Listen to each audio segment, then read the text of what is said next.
Fala galera, hoje nesse vídeo aqui eu quero conversar com vocês sobre como que se forma a cotação dos ativos, né? Porque eu vejo muito pouca gente falando sobre isso, né? E a gente tem que colocar isso, principalmente para quem tem intenção de investir a longo prazo, né? Como a gente investe aqui, né? Então as pessoas, principalmente os iniciantes na renda variável, eles ficam muito preocupados e se deixam levar muito pelo que sai de informação na mídia, né? Então, por exemplo, hoje o Ibovespa subiu X, ou o Ibovespa caiu X, ou então a ação tal caiu tanto, a ação tal subiu tanto, e isso desespera, né? Principalmente os investidores iniciantes, que pensam em longo prazo, só que não tem a paciência necessária para deixar os ativos um tempo suficiente na carteira para ele ver que essas oscilações aí de preço não vão fazer tanta diferença assim, né, a longo prazo na carteira dele. Então a pessoa não consegue esperar 8 meses para ela começar a sentir, para ela começar a entender a renda variável, para ela começar a ver que o mais importante para ela, pensando a longo prazo, são os dividendos que vão continuar entrando naquela carteira ali, né, e aumentar esses dividendos, né. Então o que acontece? A gente sabe que a variação da cotação no longo prazo, tá, para empresas grandes, né, empresas boas, né, na bolsa, elas sobem ou caem devido aos resultados dessas empresas. Tá? Então, essa frase é muito conhecida, né? A cotação segue o lucro. E é verdade, se uma empresa diminui seu lucro, o mercado começa a colocar a cotação dela para baixo. Por quê? Porque a maior parte do mercado, as pessoas que têm mais ativos no mercado, elas estão muito mais interessadas em saber o retorno que aquela empresa dá, então o lucro que aquela empresa vai dar, para distribuir para ela os dividendos, do que propriamente a cotação, né? Só que isso não é muito falado, então sai muito na mídia, e principalmente casas de análise, né, corretoras, de que a empresa X caiu muito porque teve um desastre em outro país, ou então porque teve a fala de um presidente, ou então porque o governo mexeu em tal e tal coisa, né, e começa a falar que aquela ação ali caiu naquele momento por causa disso, né. E muitas vezes pode ser, tá? Só que é a grande minoria do mercado que faz esse movimento, tá bom? A grande maioria do mercado não se desespera e não muda, né, os seus ativos de mão, ou seja, não vende, não tira os seus ativos da sua carteira por causa de notícias assim, né? Eles esperam o longo prazo, eles esperam pelo menos 2 anos aí para ver o que vai acontecer realmente, né? Como que vai ser o desfecho daquele tipo de notícia, né? Para ver se vale a pena ou não continuar naquela empresa. Tá? E se vale a pena ou não ela manter o mesmo peso ou diminuir o peso naquela empresa, né? Então assim, no longo prazo, como eu falei, as cotações seguem o lucro. Outra coisa que as cotações seguem é a taxa de juros, tá? A taxa de juros e de inflação também, o IPCA, mas mais a taxa de juros. A taxa de juros, ela impacta demais na variação da cotação dessas empresas, dessas boas empresas, principalmente no longo prazo, tá bom? Porque quando a taxa de juros sobe, fica mais atrativo para o mercado colocar o dinheiro na renda fixa, né? Porque teoricamente é menos arriscado, e tirar o dinheiro da renda variável. E ao contrário também acontece. Então, quando a taxa de juros cai, o mercado tende a tirar o dinheiro da renda fixa, que não está mais valendo tanto a pena, se não está dando tanto retorno assim, e passa para a renda variável, né? Normalmente, quando acontecem essas movimentações no mercado, os grandes já se movimentaram bem antes dos pequenos investidores. Tá? Então eles olham muito a variação da taxa futuro, né? Então eles olham a quanto que o mercado está projetando a taxa daqui a alguns anos, X. Então eles já vão lá e se movimentam a partir de hoje para pegar a melhor oportunidade daqui a alguns anos, né? E os pequenos investidores, os investidores iniciantes, não veem isso, não enxergam isso, né? Tá, isso daí é quando você está pensando a longo prazo, né? E a curto prazo? A curto prazo, a maioria das vezes é por causa de notícias, tá? Imprensa, corretoras, né? Casas de análise. Por quê? Essas corretoras, elas trabalham, elas recebem em cima da movimentação de curto prazo do mercado, né? Então, elas indicam muita coisa para vários investidores aí pequenos, né? E que querem ficar rico em menos tempo. Então, eles pensam mais em ficar rico da noite para o dia, ou ganhar mais dinheiro da noite para o dia rápido, do que no longo prazo, né? Então, a maioria das pessoas aí não tem a paciência necessária para atingir a liberdade financeira ao longo dos anos, né? Com aportes consistentes, da forma mais simples que tem, né? Da forma mais garantida também, com menos risco. E também isso não é uma crítica a corretoras ou a casas de análise, né? Esse é o trabalho deles. As pessoas fazem o que elas querem com o dinheiro delas, né? Elas têm controle sobre isso. Ó, vou pegar meu dinheiro e eu quero que o dinheiro cresça em 1, 2 meses. Show! Só que você vai ter o risco, né, de perder esse dinheiro também em 1 ou 2 meses. Tá? Então a pessoa escolhe isso daí. A pessoa tem um controle sobre isso e escolhe correr esse risco. Tá?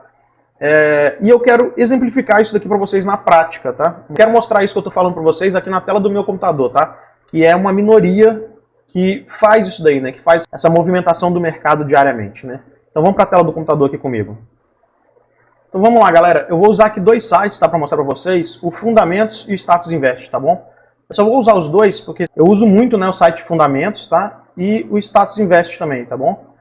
Eu vou mostrar para vocês aqui só para comparar, tá? O primeiro ativo e depois eu vou ficar usando só o Fundamentos aqui. Eu gosto mais dessa forma de mostrar aqui do Fundamentos, né? Estilo planilha, eu gosto muito de planilhas, tá bom? Então vamos lá, galera. Eu agora vou mostrar para vocês Itaú, tá? Como é que eu vou fazer isso com o Itaú. Então aqui no caso, primeiro, o YouTube 3, né? As ações ordinárias de Itaú, tá bom? Então aqui nós temos o volume médio de negociação diária desse ativo nos últimos 2 meses, né? O Fundamentos aqui ele coloca nos últimos 2 meses. Então aqui tá dando R$11.604.300, né? E também aqui é o número de ações que tem no mercado, né? 9.804.140.000 ações, tá? E só para comparar aqui, para vocês verem que os sites são bem próximos, né? Então aqui no site Status Invest, ó, você vai ver que a liquidez média diária aqui, eles dão dos últimos 30 dias, tá?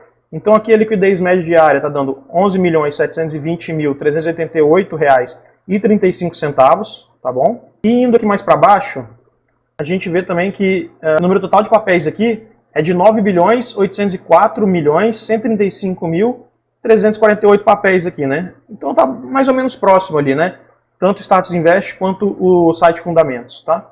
Então como eles estão muito próximos, eu vou usar só o site Fundamentos aqui, porque, como eu falei, eu gosto mais, né, desse estilo planilha dele aqui, né? Então vamos lá. Nós vamos colocar aqui na planilha, eu vou mostrar a planilha para vocês aqui também. Nós vamos colocar aqui na planilha, tá? O ativo YouTube 3, a liquidez média diária aí de R$11.604.300, né? A última cotação dele aí está em R$26,17. Então, se eu dividir essa liquidez média diária aqui pela cotação dele, eu vou obter aqui o número de ações que são negociadas desse ativo diariamente, né?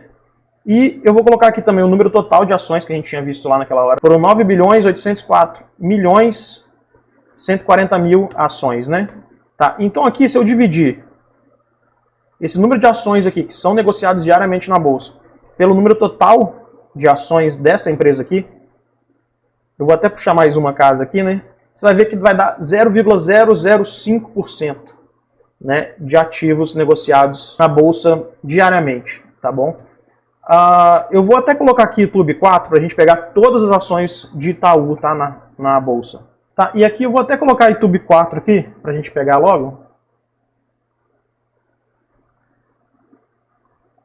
Então aqui eu vou pegar esses dois valores aqui, né? 721.198.000, que é o volume médio, né, diário de movimentação desse ativo aqui.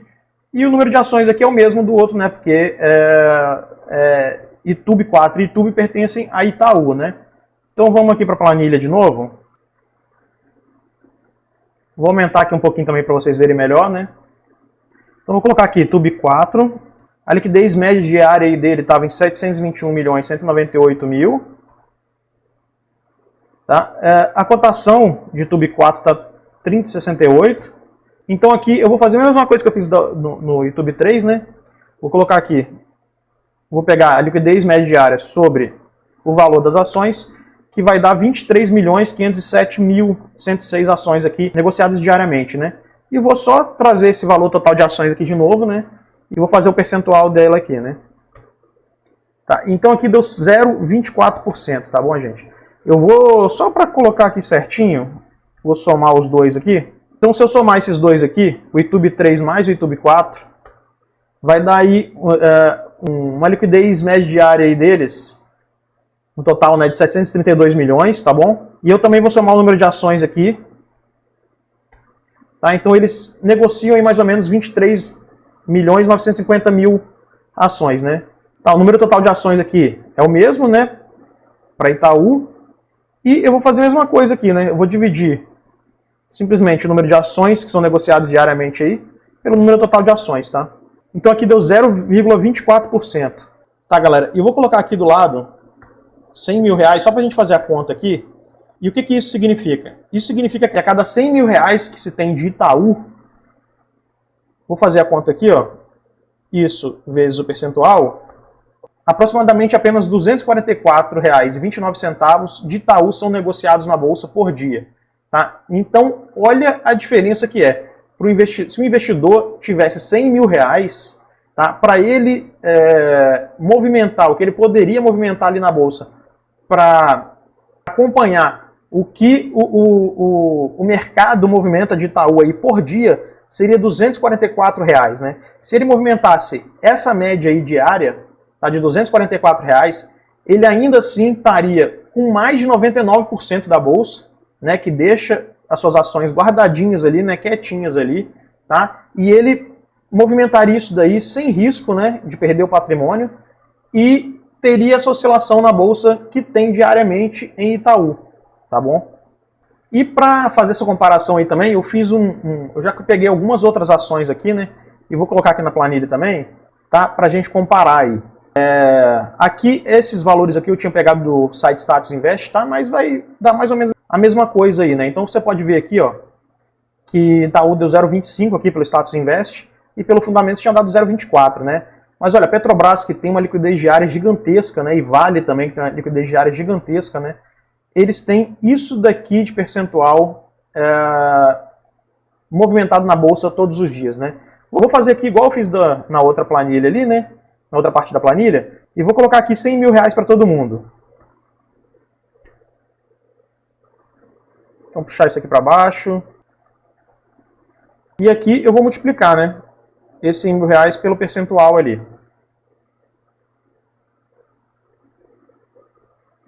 Então, galera, vocês veem aqui a quantidade para cada 100 mil reais que é movimentado na bolsa para cada um desses ativos, né? Então, por exemplo, a Vale aqui, a cada 100 mil reais, R$ 489 são movimentados na bolsa diariamente. Né? Para a VEG aqui, R$ 201 a cada 100 mil reais são movimentados na bolsa diariamente. Né? Então você vê aqui que é um valor muito pequeno, né? É um percentual muito pequeno aqui diário. Tá, e o que eu quis mostrar para vocês aí? Que é realmente um valor muito pequeno em relação ao total de ações, né, que tem de cada empresa aí, que são movimentados na bolsa diariamente. Né, você vê que a cotação, né, diária, a curto prazo, é definida pela minoria da bolsa, pela minoria dos investidores que mexem com renda variável. Né.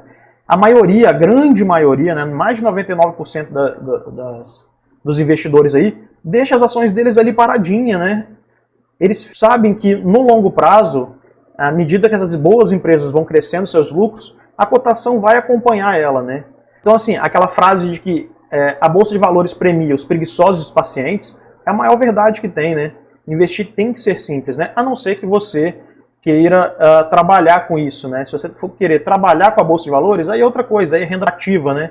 Não é investimento em renda passiva, né? Mas para renda passiva, não faz muito sentido você ficar trocando de mão os seus ativos diariamente, não faz muito sentido você trocar de mãos, vender seus ativos e depois recomprar ativos em tão pouco tempo, né, em questão de semanas ou meses. Né. Se você tiver a paciência necessária de esperar alguns anos e seguir uma estratégia, né, pensando a longo prazo, pensando em renda passiva, de aportes constantes, reaporte dos dividendos, né, você vai chegar lá. Né. A chance de chegar lá é muito grande, é muito maior do que você querer ficar rico com um valor tão pequeno assim, né, de ativos que são negociados na bolsa diariamente, né?